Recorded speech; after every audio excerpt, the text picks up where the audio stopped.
தூத்துக்குடி மாவட்டம் ஸ்ரீவைகுண்டம் பேருந்து நிலையம் அருகே நிலவும் கடுமையான போக்குவரத்து நெரிசல் மற்றும் விபத்துகளை தவிர்க்க தாலுகா அலுவலகத்தின் சுற்றுப்புற சுவரை உட்புறமாக மாற்றியமைக்கும் பணியை விரைந்து முடிக்க வேண்டும் என பொதுமக்கள் கோரிக்கை விடுத்துள்ளனர்.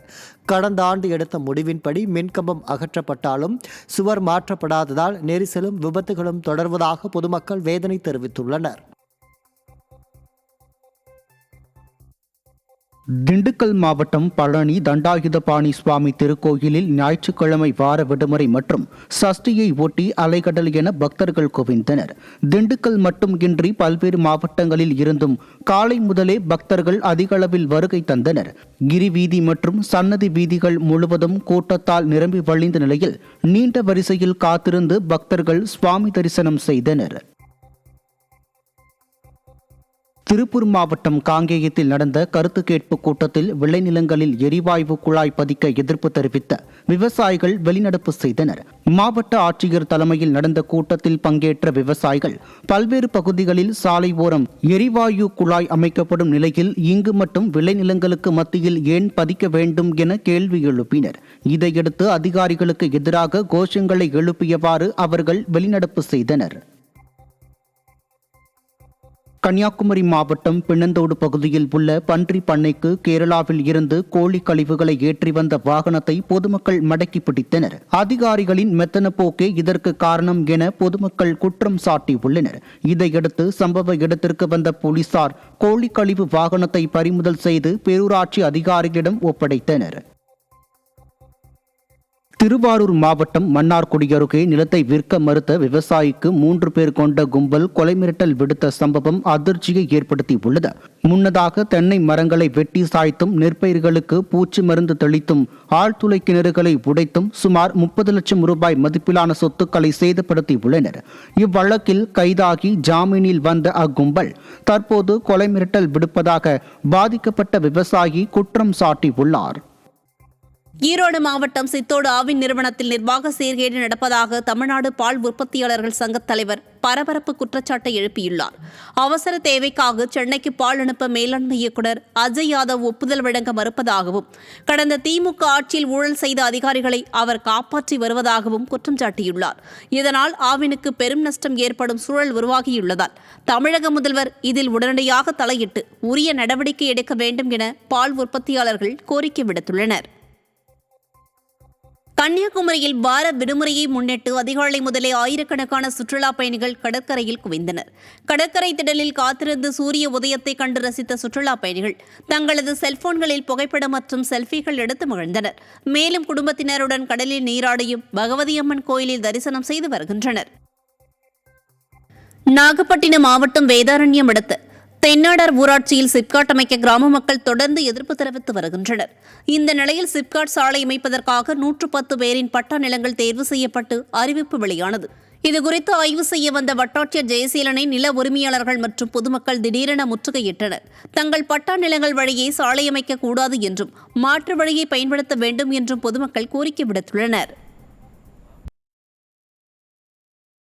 மதுரை மாவட்டம் காயம்பட்டி கிராமத்தில் பட்டியல் சமூக மக்களின் வீடுகளை தாக்கியதுடன் சுப்பன் என்ற முதியவரையும் தாக்கிய 3 இளைஞர்களை போலீசார் கைது செய்தனர். சம்பவம் தொடர்பாக ராமர், லட்சுமணன், பிரவீன் ஆகியோரை கைது செய்த போலீசார் சாதிய மோதல்களில் ஈடுபடுவோர் மீது கடும் நடவடிக்கை எடுக்கப்படும் என எச்சரிக்கை விடுத்துள்ளனர். சேலம் மாவட்டம் மேட்டூர் அனல் மின் நிலையத்தில் கடந்த 4 நாட்களாக நடைபெற்று வந்த போராட்டம் பேச்சுவார்த்தையை அடுத்து தற்காலிகமாக வாபஸ் பெறப்பட்டுள்ளது. பணி நிரந்தரம், நேரடியாக மின்வாரியமே ஊதியம் வழங்க வேண்டும் போன்ற கோரிக்கைகளை முன்வைத்து ஒப்பந்த பணியாளர்கள் 4 நாட்களாக உள்ளிருப்பு போராட்டத்தில் ஈடுபட்டு வந்தனர். அமைச்சருடனான பேச்சுவார்த்தை நடத்தியதில் சுமூக உடன்பாடு ஏற்பட்டதை அடுத்து பணிக்கு திரும்புவதாக ஒப்பந்த பணியாளர்கள் தெரிவித்துள்ளனர். மதுரையில் மின்துறை அமைச்சர் அவர்களை எங்களை போராட்ட குழுவை அழைத்து பேச்சுவார்த்தை நடத்தினார். அந்த பேச்சுவார்த்தையின் உடன்படிக்கையின்படி நாங்கள் அரசுக்கு ஆளுகிற அரசு பொறுப்பேற்று 6 வாரங்களே ஆன நிலையில் நிகழ்கால நிர்வாக அரசியல் நெருக்கடி சூழலையும் உள்வாங்கி நேர்மையாக ஒரு வெளிப்படையான அரசு மீது நம்பிக்கை வைத்து எங்களுக்கான பணி நிரந்தரத்தை தாவேக அரசு எங்கள் முதல்வர் புரட்சி தலைமை தருவார் என்கிற நம்பிக்கையில் தற்காலிகமாக இந்த போராட்டத்தை நாங்கள் விலக்கிக் கொள்கிறோம். நாமக்கல் மாவட்டம் ராசிபுரம் அருகே ஏரியில் மண் எடுக்கும் விவசாயிகளிடம் இருவர் பணம் கேட்டு மிரட்டிய வீடியோ வெளியாகியுள்ளது. வடிகம் பகுதியில் உள்ள ஏரியில் அரசு அனுமதி ஏரியில் மண் எடுத்துக் கொண்டிருந்த விவசாயிகளிடம் தாவேகா கொடியுடன் காரில் வந்த இருவர் மதுபோதையில் முறையாக பர்மிட் உள்ளதா என கேட்டு மிரட்டியுள்ளனர். மேலும் மணல் எடுப்பதற்கு தங்களுக்கு பணம் கொடுக்க வேண்டும் என கேட்டதாக கூறப்படும் நிலையில் அவர்களிடம் 10க்கும் மேற்பட்ட விவசாயிகள் வாக்குவாதத்தில் ஈடுபட்டனர்.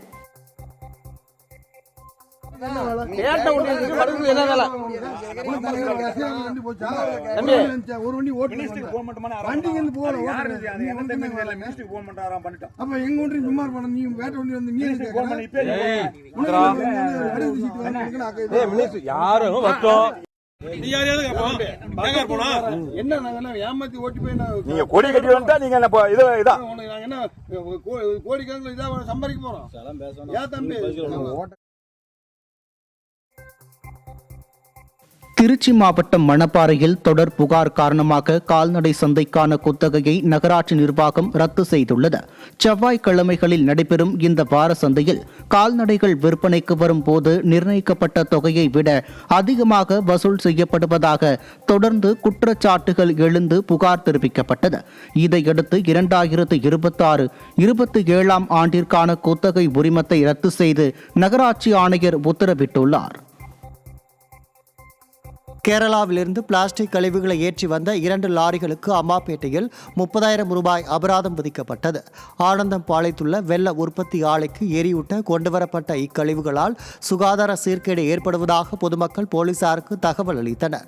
இதையடுத்து 2 லாரிகளை பறிமுதல் செய்த அதிகாரிகள் தலா 15,000 ரூபாய் அபராதம் விதித்து கடும் எச்சரிக்கையுடன் அனுப்பினர். திருச்சி மாவட்டம் தொட்டியம் அருகே அரசு பேருந்தும் இருசக்கர வாகனமும் மோதிக்கொண்ட விபத்தில் கால் துண்டிக்கப்பட்ட நிலையில் ஒருவர் உயிரிழந்தார். சீனிவாசநல்லூர் பகுதியில் நாமக்கல் நோக்கி சென்ற அரசு பேருந்து மற்றும் சரவணன் என்பவர் ஓட்டி வந்த இருசக்கர வாகனம் ஆகியவை நேருக்கு நேர் மோதி விபத்து ஏற்பட்டது.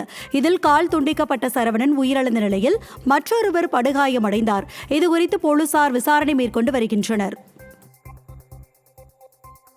திருவள்ளூர் மாவட்டம் திருத்தணி முருகன் கோவிலில் ஆடி மாதம் ஞாயிற்றுக்கிழமை விடுமுறை தினத்தை முன்னிட்டு திரளான பக்தர்கள் சுவாமி தரிசனம் செய்தனர்.